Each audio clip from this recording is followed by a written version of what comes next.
Eu vi também que todas essas vacinas, essas três, né, tem outras sendo preparadas aí, tem até uma da Fiocruz que vai entrar em teste ano que vem, talvez seja pronto em 2022 e tal, mas todas dessas três aqui, elas são em 2 doses, né? E aí, bom, isso me suscita uma série de dúvidas, né? A primeira delas você tomou a primeira dose, tá ok, né? Ou você só vai estar bem depois de tomar a segunda dose, né? Segunda questão, assim, sobre isso. Talvez eu esteja até te acumulando demais com pergunta, mas, enfim. Se a gente pega, por exemplo, a vacina da febre amarela, que era em 3 doses, agora existe de uma dose só, mas, enfim. Muita gente tomava só uma dose, viajava, porque era obrigatório, e depois esquecia do assunto, né? Isso é o risco que a gente corre também, né? Essas fazem ser 2 doses, quais são as consequências disso? Pois é, então, na verdade, isso é uma coisa importantíssima, e até o SUS sempre avalia isso como um dos indicadores, né, de como que tá as imunizações do Brasil, mas sempre eles avaliam, então, a cobertura vacinal, que é isso que o Zé falou, quantas pessoas vão tomar essa vacina, e tem a parte da homogeneidade dessa cobertura vacinal. E também, que a gente estava comentando, mas o problema além desses 2 indicadores que a gente já comentou, tem essa taxa de abandono, que é o outro indicador que o SUS sempre tem que avaliar, que é uma coisa super importante. Por quê? Segunda dose, tem vacinas que tem mais de 70% de pessoas que não voltam, dependendo de quanto tempo, né, você precisa voltar. E, na verdade, nos estudos, eles sempre fazem um grupo, eles sempre fazem com uma dose, ou com várias concentrações diferentes para cada dose. Então, na verdade, a gente sabe, pelos estudos, que o melhor para a imunidade são essas 2 doses. No caso da Moderna, elas são 28 dias de diferença, as 2 doses. Então é isso, é o jeito mais garantido de manter essa imunidade, só que isso que o Zé estava falando, se não tiver um apoio do governo para fazer campanha, para fazer as pessoas irem e não abandonarem a segunda dose, pode ser que, na verdade, essa eficácia, que antes era de 90%, não seja nem perto disso. Então, aproveitando, né, passar da eficácia para a efetividade, mais uma vez, né, bom, a gente sabe que algumas das vacinas estão sendo compradas ou encomendadas, enfim, por alguns estados, né, tem a Coronavac em São Paulo, o Paraná, se eu não me engano, tem um acordo para a Sputnik 5, posso estar me confundindo.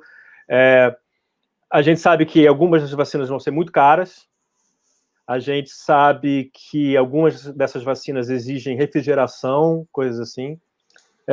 E tudo isso no contexto de um país que é extremamente desigual, é um país muito grande, e não é só desigual, ele é também diverso, o que também tem o seu impacto, né?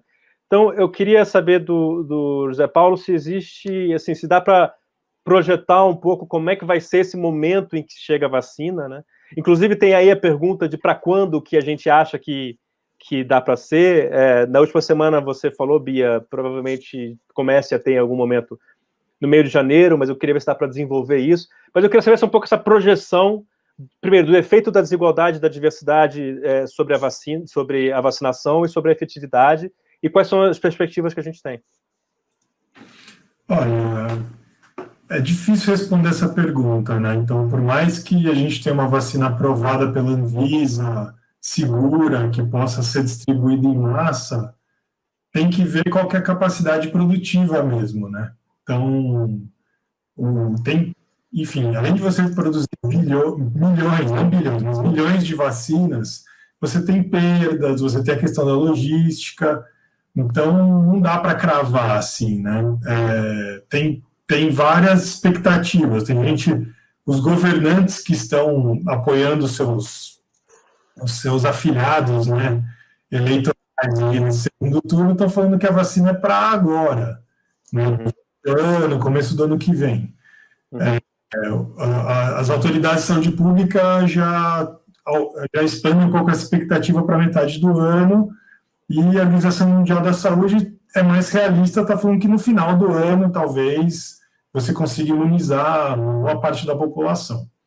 Eu acho que eu comentar uma coisa da questão política, bom, está saindo, né, que o governo Bolsonaro, enfim, a influência do Bolsonaro foi negativa nessa eleição. Eu acho que isso é um fator positivo não só para nós, né, para a comunidade científica, para quem está batalhando para a sociedade levar a sério a pandemia, mas acho que é uma boa notícia para todo mundo, porque significa que a população vai levar a sério a imunização, né? Boa parte da população. Então, eu acho que você pode ligar, assim, a política, a questão da efetividade, e, enfim, como eu sou economista, a gente sabe, né? O Diego também é economista, a gente sabe que essas coisas não são geleia verde, né? Você não fala, olha, amanhã vacina para todo mundo. Tem todo um processo produtivo, não só a questão da aprovação. Então, por exemplo, o Butantan não pode fazer milhões de vacinas chinesas se não for aprovado pela Anvisa, senão ele joga dinheiro fora, recursos, tempo de pesquisadores, de produção, pode dar problema na produção. Então, assim, é tudo variável demais para cravar um período. Se eu fosse chutar, eu chutaria conservadoramente mais para o final do ano que vem, inclusive incluindo essas boas notícias, que são parcialmente boas notícias, né? Porque são vacinas caras ainda. Então, a gente precisa ver se as baratas vão ser eficazes, né? Então, respondendo por aí. Eu só queria comentar... Desculpa.